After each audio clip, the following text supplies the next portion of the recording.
વિક્રમ સંવત 2080 વૈશાખ વદ એકાદશી તારીખ 3/6/2024 સોમવાર.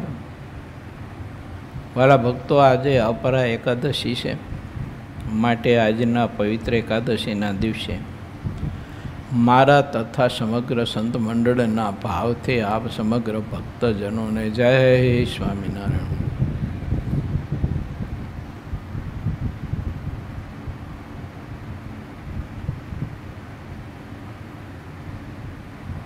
ભગવાન સ્વામિનારાયણે વડતાલના 20માં કહ્યું છે, ઇન્દ્રિયોની વૃત્તિ અનુલોમ વર્તતી હોય અને પ્રવૃત્તિ માર્ગમાં રહ્યો હોય તો પણ જનકની પેઠે જેના હૃદયમાં સમજણની દૃઢતા હોય તો કોઈ રીતે વિકારને પામે નહીં તે આત્મા. બહુ મજાની વાત છે, સમજવા જેવી છે. ગઈકાલે આપણે કથા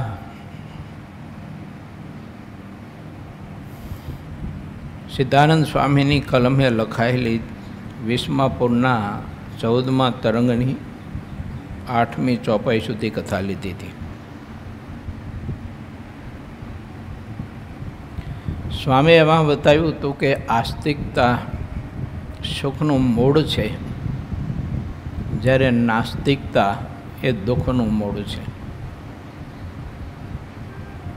આસ્તિકતા એને કહેવાય કે જે અનુલોમ વૃત્તિએ કરીને જનક વિદેહની જેમ આખું જગત દેહથી માંડીને બધું જ ખોટું કરીને જીવન જીવતો હોય અને પરમાત્માની ભક્તિ કરતો હોય ને પ્રભુમાં અગાધ પ્રીતિ હોય, ભગવાનના મુક્ત પુરુષોને વિશે પણ અતિશય આત્મીયતા અને અતિશય પ્રીતિ હોય. આ આસ્તિકતાનું મૂળ છે. એથી વિરુદ્ધ સાઈડમાં જાઓ એટલે નાસ્તિકતાનું મૂળ છે. એ દુઃખનું કારણ છે. આસ્તિકતા તે સુખનું કારણ છે. કારણ હંમેશા એક નિયમ રહેલો છે. મોહમાં દુઃખ છે, જ્યારે ત્યાગમાં સુખ છે. જેને સુખની ચાહના હોય એણે હંમેશા ત્યાગ વૃત્તિ પ્રધાન રાખવી જોઈએ, તો માણસ સુખેથી જીવન જીવી શકે. ઘણી વખત મોહના કારણે નાની એવી બાબતનો પણ માણસ ત્યાગ નથી કરી શકતો. નાની એવી પોતાની પકડાયેલી જીદનો ત્યાગ નથી કરી શકતો. નાની એવી પોતાની કોઈ પણ બાબતની ઈચ્છાઓનો ત્યાગ નથી કરી શકતો. એટલે જીવને અણધારી ન પૂરાય ને ન સહન થાય એવી બધી આપત્તિઓ અને દુઃખ આવી પડતા હોય છે. આવું જગતમાં ઘણા બધા લોકો દુઃખમય જીવન જીવતા હોય છે, કારણ કે ત્યાગ નથી કરી શકતા પોતાની ઈચ્છાઓને. પોતાનું મન ધાર્યું તેનો ત્યાગ નથી કરી શકતા. પરિણામે માણસ બહુ દુઃખી થાય છે. પછી ગ્રસ્તાશ્રમીઓ હોય કે ત્યાગાશ્રમીઓ હોય, પણ એકાદ બીજા જો ત્યાગ કરી શકે, ખમી ખાવાની જો ભાવના કેળવી લે, તો માણસના જીવનમાં એને અખંડ સુખ વર્તે, આનંદ વર્તે, પરમાત્માની ભક્તિ થાય, પ્રભુની ભક્તિમાં કોઈ વિક્ષેપ ન આવે. અને ત્યાગ ના કરી શકે તો મોટી ન પૂરાય એવી ખોટ ભગવાનની ભક્તિના માર્ગમાં પણ એટલા બધા વિક્ષેપો આવે કે એનો કોઈ અંત ન આવે. એટલા બધા વિક્ષેપો માણસને આવતા હોય છે. માટે ભગવાન સ્વામિનારાયણે જે આપણને વિચાર બતાવ્યો છે, તે વિચાર ભગવાનના ભક્તોએ ગ્રહણ કરવો જોઈએ. જનક વિદેહની જેમ બધું જ ખોટું કરી અને એક સત્ય તત્વ પરબ્રહ્મ પરમાત્મા અને એની મૂર્તિનું સુખ જ એક આત્માને સુખરૂપ છે, બાકી બધું જ દુઃખરૂપ છે. આપણે કાંઈ જેમાં સુખમયનું હોય તે તો આપણી કલ્પના છે, એ તો આપણો પ્રાઇવેટ વિચાર છે. પણ એમાં સુખ કેવી રીતે હોઈ શકે? ઘણી વખત જીવ પોતાની રીતે કંઈક સુખની કલ્પનાઓને લઈ અને એ માર્ગે ચાલતો હોય છે. સુખ તો નજીક આવવાની તો વાત બાજુ પર રહી, પરંતુ જીવનમાંથી દુઃખ કોઈ દિવસ હટતું નથી. અને એ દુઃખને ઉપાધિમાં આત્મકલ્યાણ માટેનું સાધન, પરમાત્માને ભજવા માટેનું સાધન આત્મા કરી શકતો નથી. કોઈના દિલને સમજી શકતો નથી, કોઈના દિલનો રાજીપો પ્રાપ્ત કરી શકતો નથી. આવી બધી ઘણી બધી ન પૂરાય એવી બધી ખોટ આવતી હોય છે.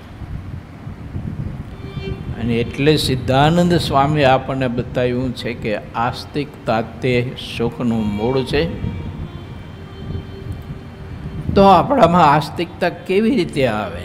તો સંત સમાગમ કરીને સાચું જ્ઞાન જો પ્રાપ્ત કરે, સાચી સમજ જો કેળવે અને પોતાના બધા જે કંઈ નક્કી કરેલા ઠરાવો હોય તેને બધાને મૂકી દે, એનો ત્યાગ કરી દે. એટલે જ ભગવાને કહ્યું છે ને, તારા મનના માનેલા ધર્મો છોડી દે. જો તારે સુખી થવું હોય ને આત્યંતિક કલ્યાણ પ્રાપ્ત કરવું હોય, જન્મ મરણથી અને અનેક પ્રકારના દુઃખો, સંઘર્ષો અને આપત્તિઓમાંથી તારે જો મુક્ત થવું હોય ને સુખી થવું હોય તો તારા પોતાના મનના માનેલા ધર્મ બધા જ તું બાજુ પર મૂકી દે. ભગવાનના એવા અનુભવી ભાગવત પુરુષો હોય એના વચનમાં રહે, એની આજ્ઞામાં રહે, તારું બધું તું છોડી દે. તો માણસ સાચી સુખની સિદ્ધિ પ્રાપ્ત કરી શકે. સિદ્ધાનંદ સ્વામી આપણે આવા ઘણા બધા સદવિચારો આપ્યા છે. જ્ઞાન માર્ગ દેખતા અને તેમાં કોઈ દોષ નથી એમ કહેતા શ્રીહરિ. સમજણ કેળવીએ, જ્ઞાન મેળવીએ તો એમાં બધું સુખ રહેલું છે. અને નાસ્તિકતા એમાં બધું દુઃખ સમાયેલું છે. માટે હે ભક્તો, આસ્તિકતાનો સ્વીકાર કરજો, નાસ્તિકતાનો ત્યાગ કરજો. મન ધાર્યું કરવું એનું નામ જ નાસ્તિકતા કહેવાય. ભગવાનને ભગવાનના સત્પુરુષ યા તો આપણા કોઈ પણ પથદર્શક હોય, અનુભવી પુરુષો હોય, તો એની વાતનો સ્વીકાર કરવો એનું નામ છે આસ્તિકતા. માણસ સુખી થાય. અને જગતમાં આદિ અનાદિથી વર્તમાન કાળમાં પણ ઘટનાઓ બનતી આવી છે, બને છે. લોકો કેટલા બધા દુઃખી થતા હોય છે.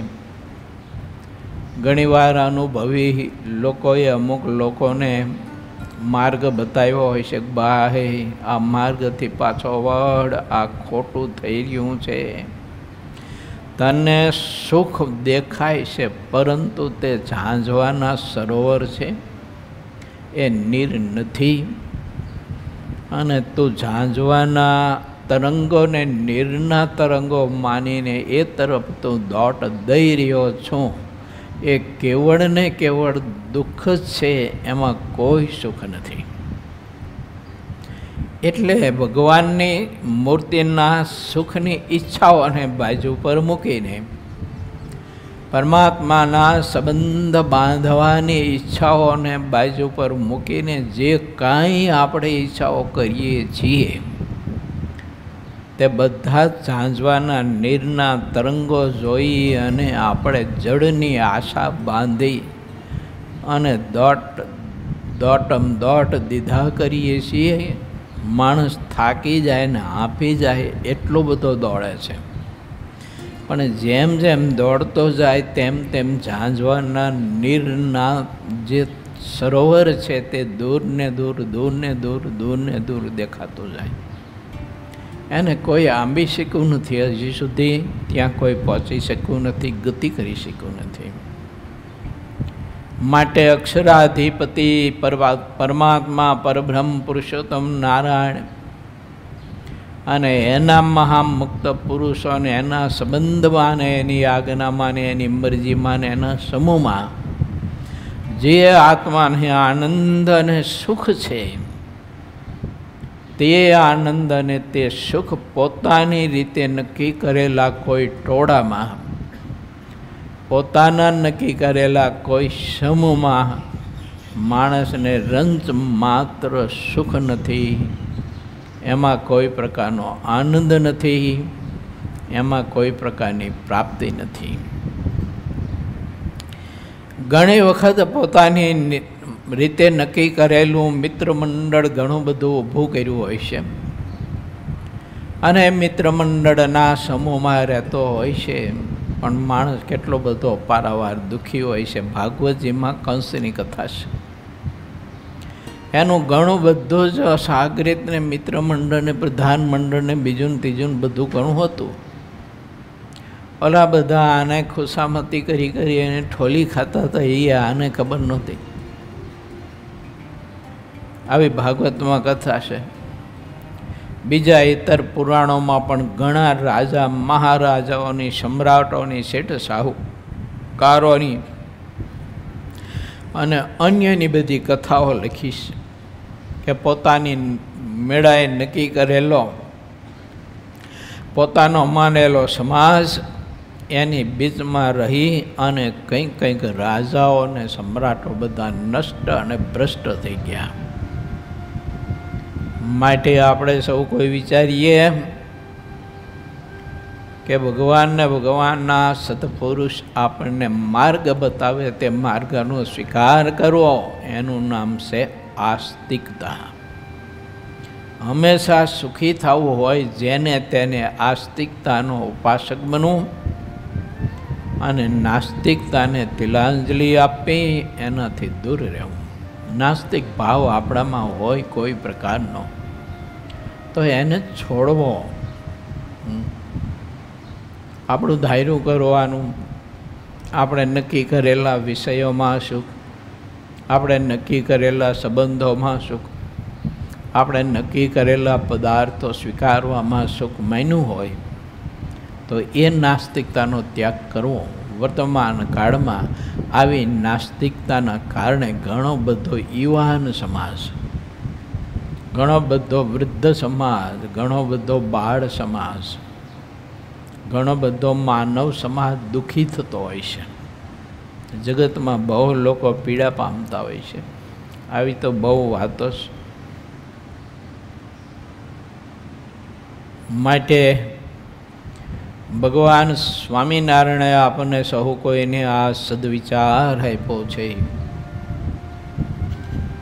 હે મારા આશ્રિત ભાઈઓ બહેનો, પરમહંસો, તમે મારા કહેવા છો, માટે મને તમારી ચિંતા સતત ને સતત રહે છે કે તમારું જીવન ક્યારેય પણ કોઈ પણ પ્રકારના દુઃખમાં સપડાય નહીં, કોઈ દુઃખના કાદવમાં તમે ખૂંચાઈ ના જાઓ.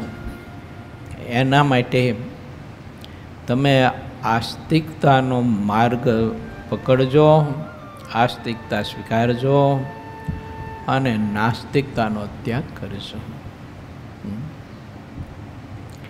મહારાજને મોટા પુરુષો હોય, અનુભવી હોય, માતા પિતા હોય, મિત્રવર્ગ હોય, કોઈ હોય, પણ એના હિતની વાત આપણે સ્વીકારી નથી શકતા, એ નાસ્તિકતા છે. એનો ત્યાગ કરવો જોઈએ ભગવાનના ભક્તોએ. ભગવાન સહજાનંદ સ્વામીની વાત સાંભળીને ઘણા બધા ભક્તોએ હાથ જોડી મસ્તક નમાવી પ્રભુના ચરણમાં વંદના કરીને કહ્યું કે હે મહારાજ, તમે નાસ્તિકતા અને આસ્તિકતાનો જે અમને આ ભેદ સમજાયો, તે આજે સમજાયું. આવી નાસ્તિકતા તો અમને વારંવાર મા બાપના અપમાનો કરાવતી હતી. આવી નાસ્તિકતા તો અમારા સદગુરુઓની અમને અવગણના કરાવતી હતી. આવી નાસ્તિકતા તો અમે અમારા હિતના અમારા માટેના સુખના વિચારો એને અમે ગણકારતા તો નહોતા, પણ અમે હાંસી એના ઉપર બહુ કરતા હતા. અમને કંઈક સારો સદવિચાર આપે તો અમે બહુ હાંસી કરતા તેની. આજે સમજાયું પ્રભુ કે આ નાસ્તિકતા એ તો અમારા પાસે ન કરવાનું કેટલું બધું અપરાધી કર્મ કર્યું છે. કર્મ તો કર્યું પણ અપરાધી કર્મ કર્યું કે ઘણાના બધા જાણે અજાણે અપરાધો થયા, જેની આજે અમને ખબર પડીને આજે અમને ખ્યાલ આવ્યો કે અમારી નાસ્તિકતાએ તો કંઈકના દિલને દુભવા, કંઈક આત્માઓના દિલને દુભવા. એક વાત તમારી પાસે મૂકો નાસ્તિકતાની.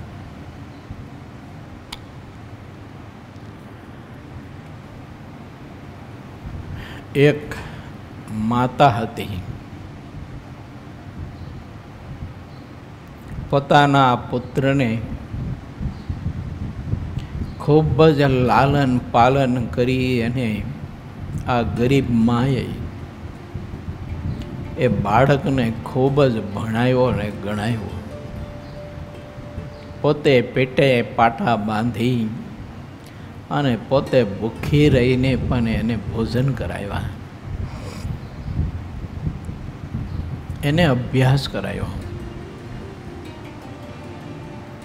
કારી મજૂરી કરીને આવા દમ ધકતા તાપમાં બિચારી કારી મજૂરી કરે. એના હૃદયમાં એક જ ભાવના અને કામના હતી કે મારો દીકરો કેવી રીતે સુખી થાય, એ કેવી રીતે જીવનમાં સફળતાઓ પ્રાપ્ત કરી શકે, એને હું કેવી રીતે મદદરૂપ થઈ શકું. ઘણીવાર પોતાના ઘરમાં કાંઈ ના હોય ને તો આડોશી પાડોશી પાસે કરગરીને પૈસા બાપા તમારે ઘેર કહેશો તે બધી મજૂરી કરીશ, દાડીઓ કરીશ, પણ થોડું મને ઘી અને લોટ ને ગોળ આપો ને તો મારા દીકરાને મારે સુખડી બનાવી દેવી છે. કેમ કે એ અભ્યાસ કરવા માટે ગયો છે ને, તો એને ભૂખ લાગતી હોય તો એને સવારમાં અથવા 4 વાગે અથવા એ વાંચતો હોય ને ભૂખ લાગી હોય રાત્રે તો હુકડીના 2 બટકા જમી શકે. બૈસા બાપા થોડુંક ઘી અને થોડોક આટો ને ગોળ આપો ને, તમે કહેશો તે મજૂરી કરી અને હું બધું ચૂકવણું કરી દઈશ. આવી મજૂરી કરી અને આવું દાડિયાપણું કરી અને દીકરાને ભણાવે માં. એક દિવસ માને વિચાર આવે, લાઈને હું જાઉં મારા દીકરાની નિશાળે, એ શું કરે છે? એ ભૂખ્યો તો નહીં થયો હોય ને નિશાળમાં, એને નિશાળમાં કોણ ભોજન આપશે? માં ગઈ, આવતી જોઈ અને છોકરો એ નિશાળના ક્લાસમાંથી ઊભો થઈને બહાર આવીને માને ધક્કો મારીને કહે છે કે અહીંયા કેમ તું આવી? તારે સ્કૂલમાં પગ નહીં મૂકવાનો કે શા માટે તું સ્કૂલમાં આવી? ધક્કો દઈને માને સ્કૂલમાંથી કાઢી મૂકે. માની આંખ રડતી રડતી ઘેર જતી હતી. નાસ્તિકતા માણસના જીવનમાં હોય, એ નાસ્તિકતા કેટલા બધા અપરાધો કરાવે છે, કેવા દુઃખના ઓળા બધા છે ને ઉતરાવે છે, એની કલ્પના ન કરી શકીએ આપણે. કોઈની અવગણના કરવી, કોઈનો તિરસ્કાર કરવો, કોઈની ભાવનાને ના સમજી શકવી, આથી તે મોટી નાસ્તિકતા બીજી કઈ. અને એ નાસ્તિકતા કેટલો અપરાધ કરાવે. વાત પતી, દીકરો સાંજે ઘેર આવે સ્કૂલેથી, માં આશ્રયમાં બેઠી બેઠી પ્રતીક્ષા કરતી હોય કે મારો દીકરો હમણાં સ્કૂલેથી આવશે, હમણાં નિશાળેથી આવશે.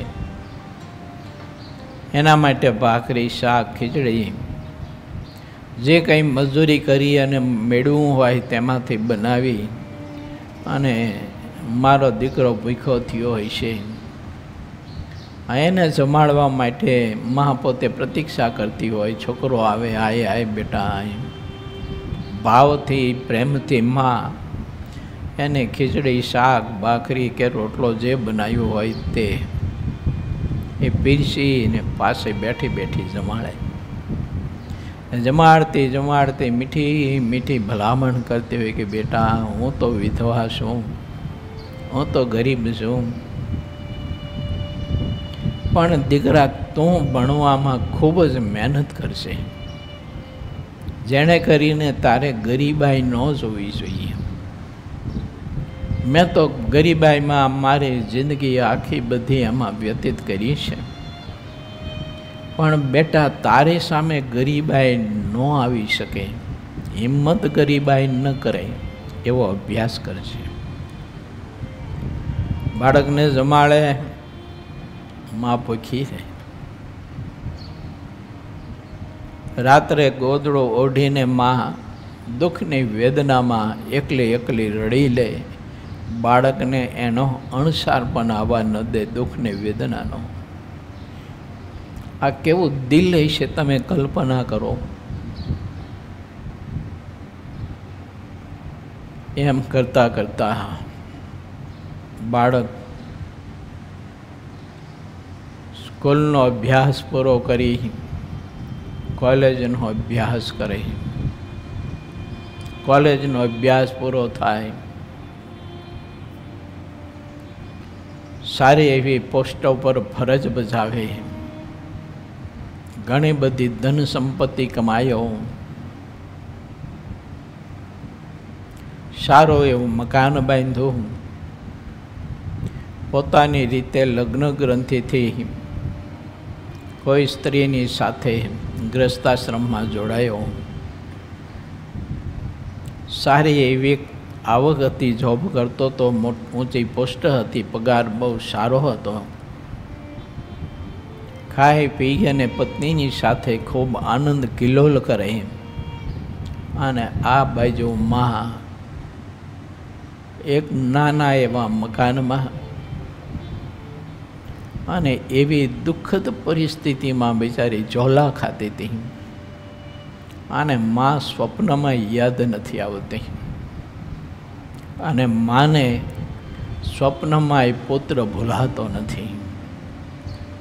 મારો દીકરો શું કરતો હોય છે, મારો દીકરો શું કરતો હોય છે.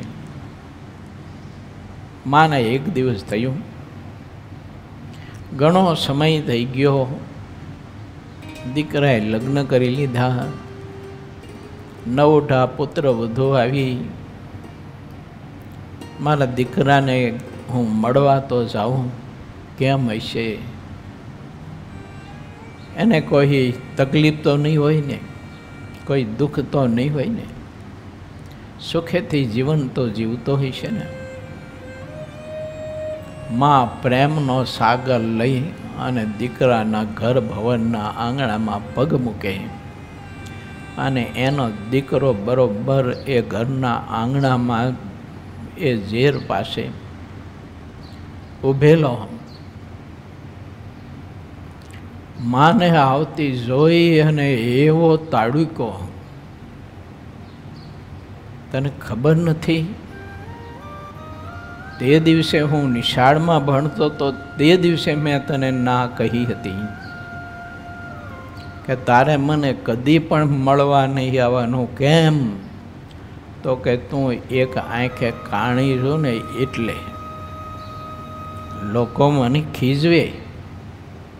તે દિવસે મેં તને તેમાં કહ્યું હતું કે નિશાળમાં બધા જ છોકરાઓ મને ખીજવે કે આની માં કાણી, આની માં કાણી, આની માં કાણી, એટલે મેં તને ના પાડી હતી. આજે હું મોટો ઓફિસર થયો છું અને મારા ઘેર તું આવી તો લોકો મને શું બોલે?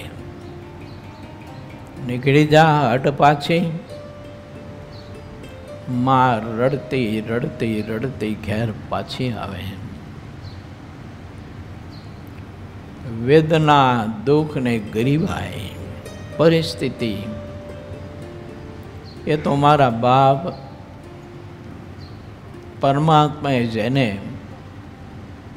ખબર નહીં હવે એને દંડ કહી કે શિક્ષા કહીએ કે કૃપા કહીએ, શું કહેવું હોય તો આપણે આપણા માટે તો બહુ અશક્ય છે નિર્ણય કરવો. તે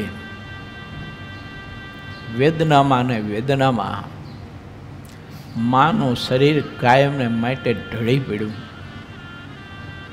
માં મૃત્યુ પામે.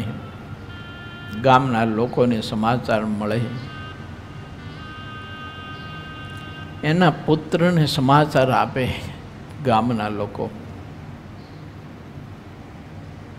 પેલો આવે, માનું મૃત શરીર પડ્યું છે. હાથમાં એક નાનો એવો પત્ર હતો. જ્યારે ઢળી પડીને વેદના જ્યારે હતી ને ત્યારે વેદનામાં ને વેદનામાં એને એક પત્ર કોઈ પાસે લખાવેલો અને એ પત્ર પોતાની હાથમાં ચિઠ્ઠી 2-5 વળી ઘડ પાડી અને હાથમાં રાખેલી અને એ રડતા રડતા એનું શરીર ઢળી પડી ગયેલું. પેલી હાથમાં ચિઠ્ઠી એમનામ હતી. લોકોએ હાથમાંથી ચિઠ્ઠી લીધી, એના દીકરાને આપી. આમાં શું લખ્યું હશે ખબર નહીં કોઈને. દીકરાએ ત્યાં ચિઠ્ઠી ખોલી અને વાંચી અને એમાં લખ્યું હતું કે બેટા દીકરા, તું નાનો હતો ને ત્યારે ગેડી દડાની રમત રમતા રમતા તને આંખે વાગ્યું હતું ને તે બેટા તારી આંખ ફૂટી ગઈ હતી. ડૉક્ટરને બતાવ્યું તો ડૉક્ટરે કહ્યું કે આંખ ફૂટી ગઈ છે, હવે આ આંખ કોઈ દિવસ બીજું કંઈ કામ કરી ન શકે. મેં તે દિવસે ડૉક્ટર સાહેબને કહ્યું હતું કે સાહેબ, હું તો વૃદ્ધ થઈ છું, વિધવા છું, આમે ગરીબાઈમાં જીવન ગુજારું છું, મારો દીકરો નાનો છે અને એને આખી જિંદગી એક આંખે જીવન જીવવું. એને લોકો કોઈ ક્યાંય બોલે કે આ તો કાણિયો આવ્યો, આ તો કાણિયો આવ્યો, આ તો કાણિયો આવ્યો, તો સાહેબ મારી એક આંખ કાઢી અને મારા બાળકને તમે ચડાવી દો. દીકરા, તો જીવનમાં સુખી થા અને તારા જીવનમાં તારે એક આંખે અંધાપો ન તારે ભોગવવો પડે એના માટે તારી આ માએ આંખ આપી હતી ને એ તારી મા તારા માટે કાણી બની હતી. મારો દીકરો સુખી રહેજે, પરમાત્મા તારું ભલું કરે અને જીવનમાં સુખેથી જીવન જીવી અને આનંદથી તારા દિવસો સમય અને ઉંમર પસાર કરજે. લિખિત તારે કાણે માના રૂડા આશીર્વાદ. આટલું લખેલું અને ઓલે વાંચવું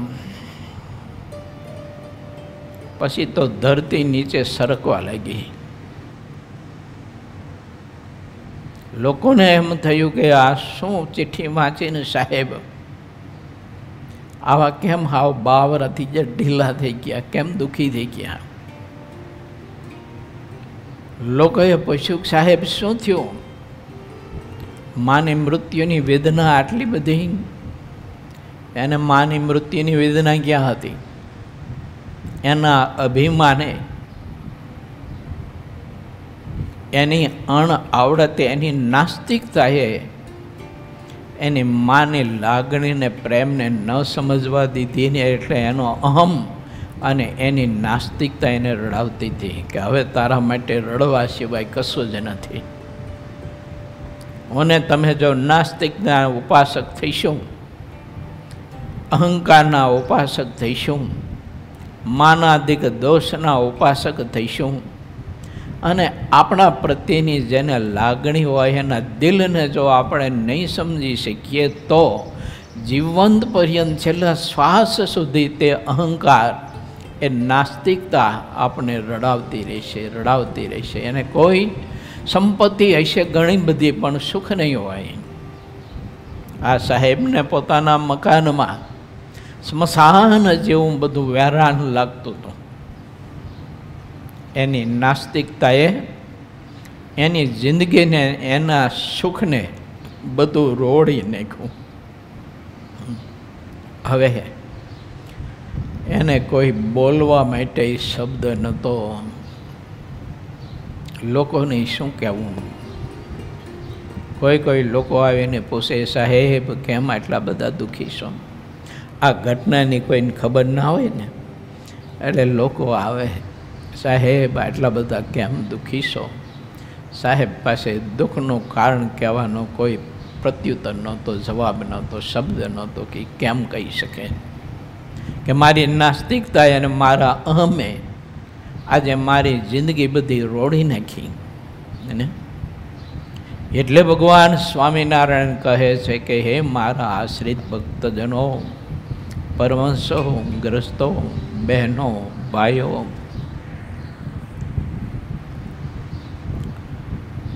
નાસ્તિકતાનો ત્યાગ કરજો, આસ્તિકતાના ઉપાસક થઈજો.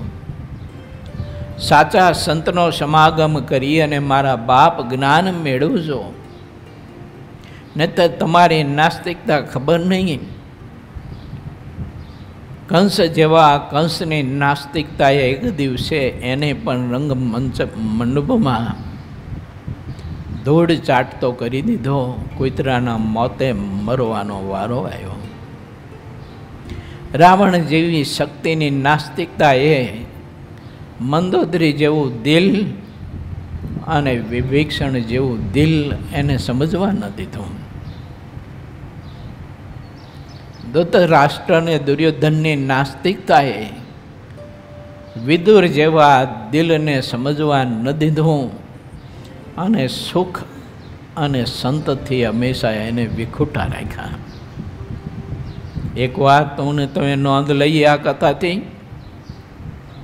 ભગવાન સ્વામિનારાયણ આપણે આ વિચારો આપી રહ્યા છે, તો એનાથી એક નોંધ લઈએ આપણે કે આપણા જીવનમાં કોઈ આવી નાસ્તિકતાઓ તો નથી. ઘર કરીને બેઠીને ગુપ્ત વિશે ન દેખાય તેમ રૂપ બદલાવીને તો નથી બેઠીને.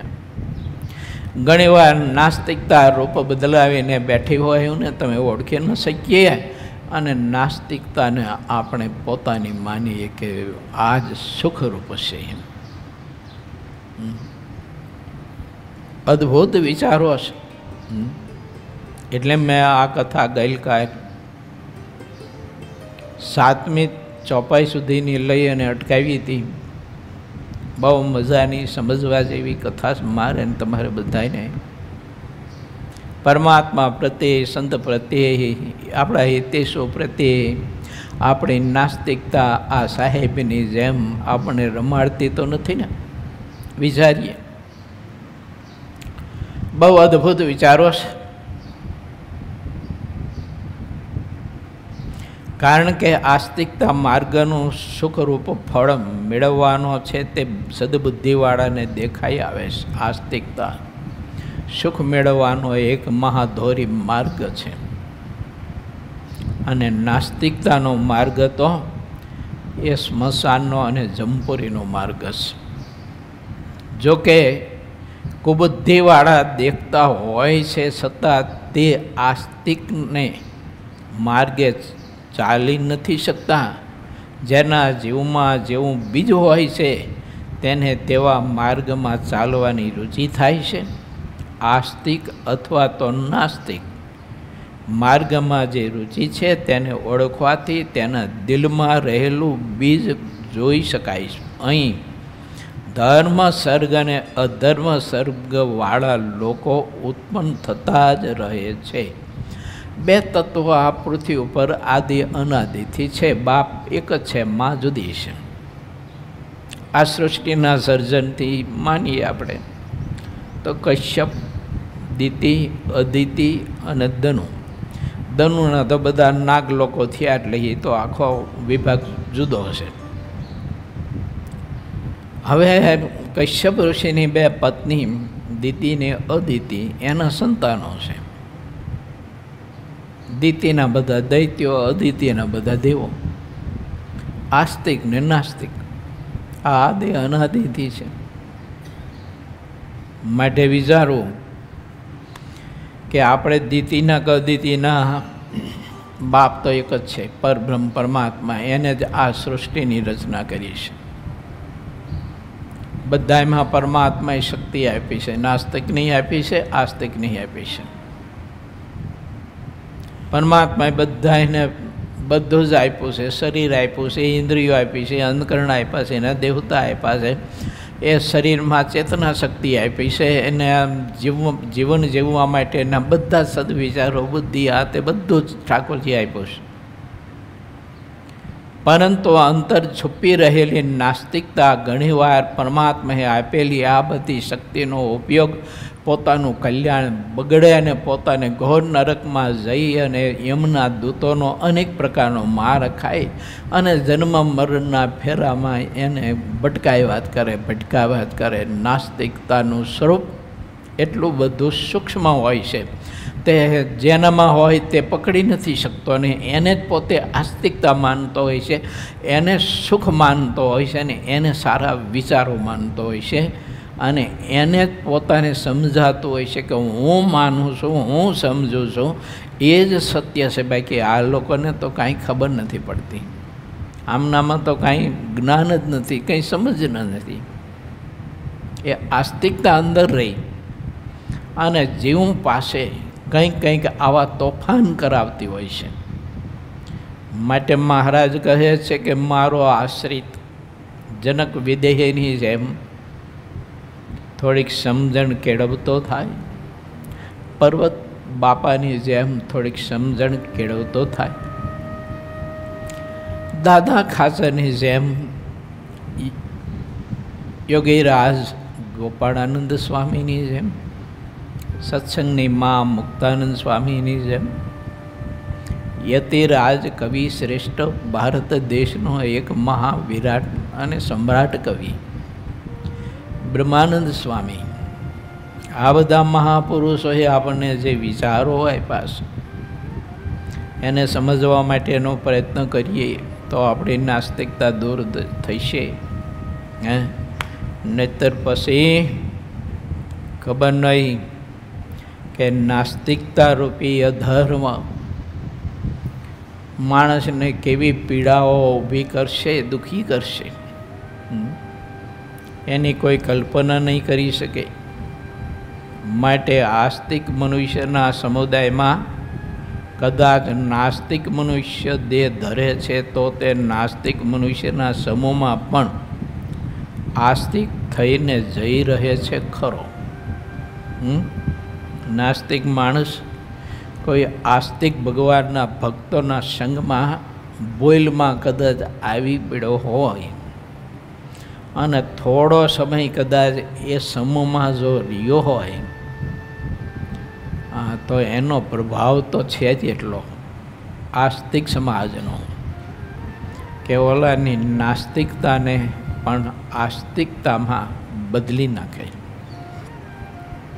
માટે સંગ તો ભગવાનના ભક્તનો કરવો. ઘણો સારો આસ્તિકનો સમૂહ હોય અને તેમાં જે દેહ ધારીને રહેતો હોય, પણ તે જ્યારે નાસ્તિકના માર્ગે ચાલે છે ત્યારે તે અપાર નાસ્તિક કહેતા પાક્કો નાસ્તિક થઈ જાય છે.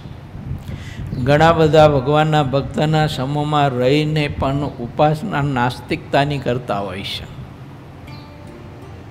એની પાસે પણ કૂળ કપટ આચરીને ઘણું બધું માણસ દુઃખી થાય ને એવું વિચારતો હોય છે ને દુઃખી થાય ને એવું કર્મ કરતો હોય છે. તો આવું આપણાથી નથી થતું ને. થોડુંક વિચારીએ કે ભગવાનના ભક્તના સમૂહમાં આપણે અખંડ રહીએ છીએ, તો એ ભગવાનના ભક્તના સમૂહમાં રહેવાથી આપણી નાસ્તિકતા આપણને કાંઈ એ ભગવાનના ભક્ત ભેળી ભળવા નથી દેતી. એવું કંઈક થોડુંક પકડાય તો વિચારવું, એમ પકડવું. ઘણી વખત બેડો રહેતો હોય પણ ભળી ન શકતો હોય. જેમ ઘઉંમાં કાંકરા રહે એમ રહેતો હોય ઘઉંમાં જ કાંકરો, પણ ઘઉંથી જુદો જ હોય.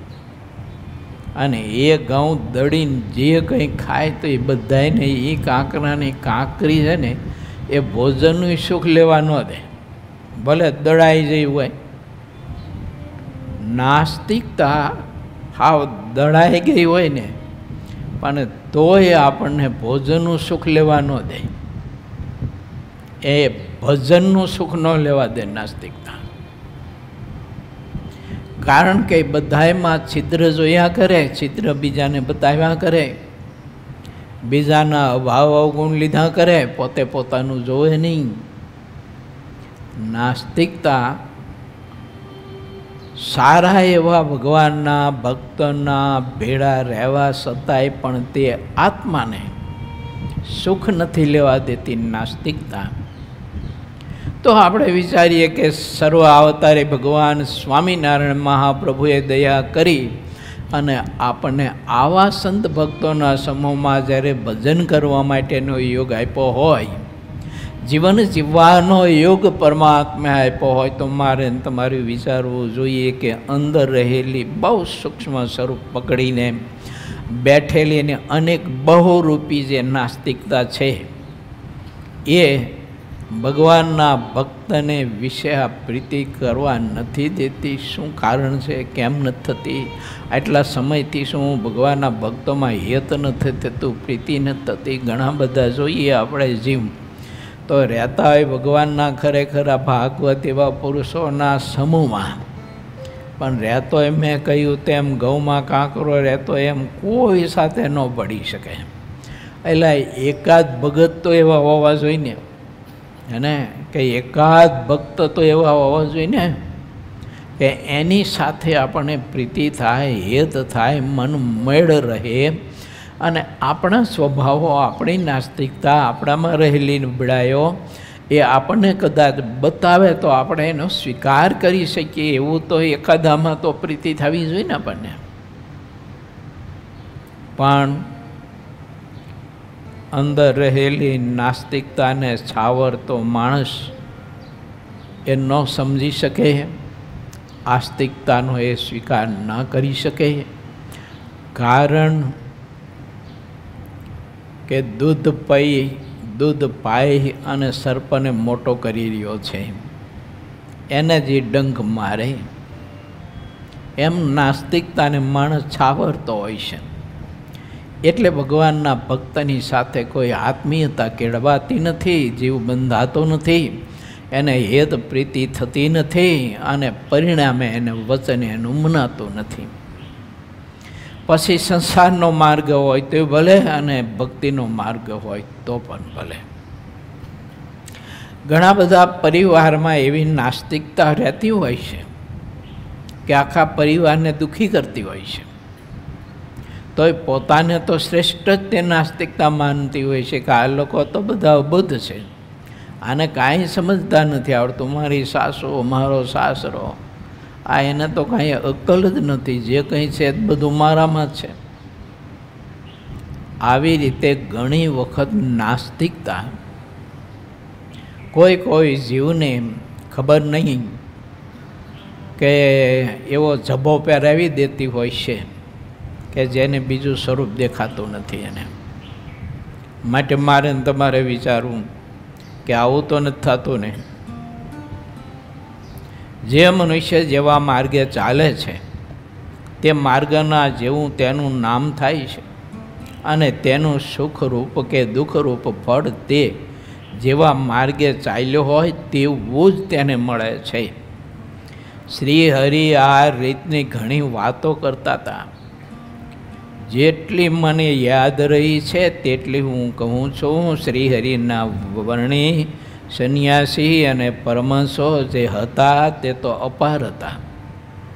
શ્રી હરિના ભાઈ જે અપાર હરિભક્તો હતા તે ચારેય વર્ણમાં નિર્ધારિત હતા અને ચારેય ધામની અંદર તેઓ રહેતા હતા અને તે બધા જ પ્રગટ શ્રીહરિના દર્શન કરવા આવતા. તેમાં જે ભક્તને શ્રીહરિના જેવા દર્શન થયા હતા તે યાદ રાખીને તે રીતે વાત કહેતા. તે સૌ હરિભક્તોની વાતને લખીએ તો તેનો કહેતા પાર ન આવે. સ્વામી કે આવું મહારાજનું દર્શન કરીને પોતાના વતન તરફ જતા રસ્તામાં મહારાજના જે દર્શનના ને પ્રભુએ રાજીપો દર્શાવ્યો હોય, ભેટા હોય, મસ્તક ઉપર હાથ મૂક્યો હોય, પીરસીને ભોજન જમાડ્યા હોય, એને પદાર્થ સ્વીકાર્યો હોય, એની સેવા સ્વીકારી હોય, એ પરમાત્માનો પ્રેમ, કરુણા, લાગણી, ભક્તવત્સલપણું, ભક્તાધીનપણું, એની મીઠી મીઠી વાતો વાગોળતા બધા ભક્તો પોતાના ભવન તરફ, પોતાના ગામ કહેતા વતન તરફ જતા. સ્વામી કે હું અહીં કેટલું લખું, મને તમને શીખવે છે એને કે ભગવાન સંબંધી વાત આપણે કથામાં સાંભળી. કોઈ ભક્તે આપણી પાસે બે ચરિત્રની સરસ મજાની મીઠી વાતો કરી, કોઈ પરમહંસે એવી ભગવાનના ચરિત્રની બે મીઠી વાતો કરી, તો આપણે ગમે તે આપણને મળે તો એની પાસે તે વાતો આપણે કહેવી અને એને ભક્તિમાં પ્રેરવો. બીજા ગપ્પા મારવા અલગ મલકના અને બીજી બધી બાબતો પૂછવી કે આમ શું છે, ના છે, શું ખાતું હતું, શું પીધું હતું, કેટલા વાગે જાગ્યા હતા ને કેટલા વાગે ઉતા હતા, તમારો વેવાઈ શું કરે છે ને ફલાણો શું કરે ને ટુકડો શું કરે છે ને તમારો છોકરો શું કરે છે ને આ વગેરે વગેરે બધું જે કંઈ જરૂર જ નથી ને જેમાં કોઈ માલ જ નથી કે એમાં લાભ જ નથી, આવી બધી વાતો કરીને સમય શા માટે બગાડવો જોઈએ? સિદ્ધાનંદ સ્વામી એમ કહે છે કે આ ભક્તોની જેમ સમયનો સદુપયોગ કરજો, ભગવાનને ભગવાનના સંત ભક્તના ગુણ ગાઈજો. ભૂત ભવિષ્ય અને વર્તમાનની વાતને શ્રીહરિ જાણતા હતા. તે જેવો દેશકાળ દેખે તે રીતે સત્સંગમાં વર્ણી સંત અને હરિભક્તોના વર્તનમાં ફેરફાર કરતા રહેતા હતા. શ્રીહરિ જે વર્તમાન ફેરવતા તેમાં કેટલીક આવશ્યક વાત રહી હોય છે. જે હરિભક્તોને શ્રીહરિમાં વિશ્વાસ હતો તે બધા તે ફેરવેલ વર્તમાનના અલૌકિક ફળને સમજતા હતા અને જે હરિભક્તોને શ્રીહરિનો વિશ્વાસ નહોતો ને તે તો કુસંગી કહેવાતા હતા. પછી શ્રીહરિએ વારે વારે બદલાવેલા નવીન વર્તમાનોને દેખીને તેવા બુદ્ધિહીન લોકો હાંસી કરતા અને જેને શ્રીહરિમાં વિશ્વાસ રહ્યો હતો તેવા હરિભક્તો તો પરમ ઉમંગથી તે વર્તમાનને પાડતા હતા. એવું ને નાસ્તિકતા પુરુષોત્તમ નારાયણની હાંસી કરે, જો એની હિંમત તો જુઓ નાસ્તિકતાની. મહારાજ વર્તમાન બદલાવે ને કોઈનામાં નાસ્તિકતા છુપીને પડી હોય ને એ મહારાજની મસ્કરી કરે. ભાઈ બોલો, એટલે આમ જો સ્વામિનારાયણ જુઓ કે એ પોતે સરસ મજાના સારા ખોમચામાં અનેક પ્રકારના ભોજન જમે છે અને અમને ખોરી જાયને રોટલા ખવડાવે છે. આમ તો જો સ્વામિનારાયણ કેવા નિર્દય અને કેવા રસાસ્વાદ્ય, સારું સારું ભોજન પોતે કરે અને અમને આવું જેવું તેવું ભોજન કરે. આવું બધું લોકો બોલતા. એમ કોણ બોલતા? જેનામાં નાસ્તિકતા પડી હતી તે બોલતા હતા. જ્યારે આ દેશમાં નીતિવાળા રાજાનું શુભ રાજ્ય થયું ત્યારે શ્રીહરિએ પરમહંસની રીતમાં સુખદાયક એવા ઘણા દોષ દેખા. આ કળિયુગમાં દુનિયાના જેટલા પરમહંસો આત્મનિષ્ઠ થઈને રહેતા હોય છતાં કેટલીક જાતના દુરાચાર પણ લોકો ઘણા બધા જ કરતા હોય છે. એવા પરમહંસો વાત તો ઘણી સમજાવતા હોય છે પણ નાસ્તિક લોકો સમજી શકતા નથી. તેઓ એકલા ફરતા રહે છે, જેટલા વિધિ નિષેધ છે બધાને તજી દે છે, પછી જે વાતનો નિષેધ કર્યો હોય તેને કોણ પાડે? અર્થાત કોઈ પાડતા નથી. અને બંને દીક્ષામાં આવી રીતે નાસ્તિકતા પડી હોય છે. બંને દીક્ષિતમાં સામાન્ય દીક્ષિત એટલે ગ્રસ્તો અને મહત દીક્ષિત એટલે પરમહંસો ત્યાગી. એનામાં ઘણી વખત ખબર નહીં કે નાસ્તિકતા કોઈ રીતે છુપી પડી હોય છે. પછી ચાહે તેવી તે ક્રિયા કરે છે. જે પોતાને મહાન સિદ્ધ કહેતા હોય તેને પછી નિષિદ્ધ કર્મથી કોણ રોકે? બહુ મોટો થઈ ગયો પછી કોણ કહે ને જો કે આવું તમારે ન કરાય, બોલાય નહીં, આવું ન વિચારે, એવું કોણ કહે ને? બહુ માઠી થાય. જે વધારે પડતા દુર્બુદ્ધિવાળા હોય તે પોતે સિદ્ધ થઈને પૂજવાને માટે પહેરેલી કોપીનો પણ ત્યાગ કરી દે છે અને પશુની જેમ દિગંબર જઈને ફરતા રહે છે. જગતના હિત માટે એક અલ્પી પહેરી રાખે છે, તે સિવાયના બધા પદાર્થોનો ત્યાગ કરે છે. મૌન વ્રત રાખી જગતમાં ફરતા રહે છે. તેમાં બધી સિદ્ધિઓ આવીને રહે એવું માને છે. કોઈ ચાહે તેઓ તિરસ્કાર કરે તો પણ તેના ઉપર લેશ માત્ર તેઓ દ્વેષ રાખતા નથી. અને જે ઉચ્ચ જ્ઞાતિના લોકો કહેવાય છે તે બધા આવા પરમ સંન્યાસીઓને અધિક ઇષ્ટના રૂપમાં માને છે. તે પરમહંસોમાં ક્યારેય દોષ દેખતા નથી. તેને તો મન કર્મથી નારાયણનું સ્વરૂપ જ માને છે. પછી તે પરમહંસ ચાહે તેવી ક્રિયા કરતો હોય તો પણ તે કહે છે કે બ્રહ્મને કોઈ દોષ લાગતો નથી. કેમ જે પરમહંસો તો સુખસનકાદિકના જેવા છે તેમ તે લોકો માનતા હોય છે. વેદ ઇત્યાદિક જેટલા શાસ્ત્રો છે તે સાર અને અસાર વસ્તુને દેખવા માટે છે, પણ તે લોકો તે શાસ્ત્રોને અનુસરતા નથી, યા તો ભણતા નથી, યા તો વાંચતા નથી. એક મોક્ષના ખપ વિના તો પુરાણ ગ્રંથોને ભણ્યા હોવા છતાં પણ તે અંધ જ રહે છે. જે સુખ અને સંકાદિક થયા છે તેમની તો અલૌકિક સમજણ હતી. અલૌકિક સમજણ એ વિના તો તેમને માત્ર પેટ ભરવાનું જ રહે છે, પણ સ્થાવર જંગમ અને જગતમાં પેટ કોણ નથી ભરતું? શ્રી કૃષ્ણ ભગવાનના આશ્રય સિવાયની જે કોઈ વાત છે તે બધી નિષ્ફળ અને નિર્જીવ જેવી રહી છે. કોઈ મનુષ્ય ચાહે તેવો ચતુર હોય છતાં ભગવાનના સાક્ષાત જ્ઞાન સિવાય કલ્પ જેટલો સમય વીતી જાય તો પણ તેનું અજ્ઞાન ટળતું નથી. જેટલા અજ્ઞાની મનુષ્ય છે તે મિથ્યા જ્ઞાનમાં જ લાભ છે એમ માને છે. પછી ચિંતામણી જેવા મનુષ્ય દેહને જાણતા જ અજાણ થઈને ખોઈ બેસે છે.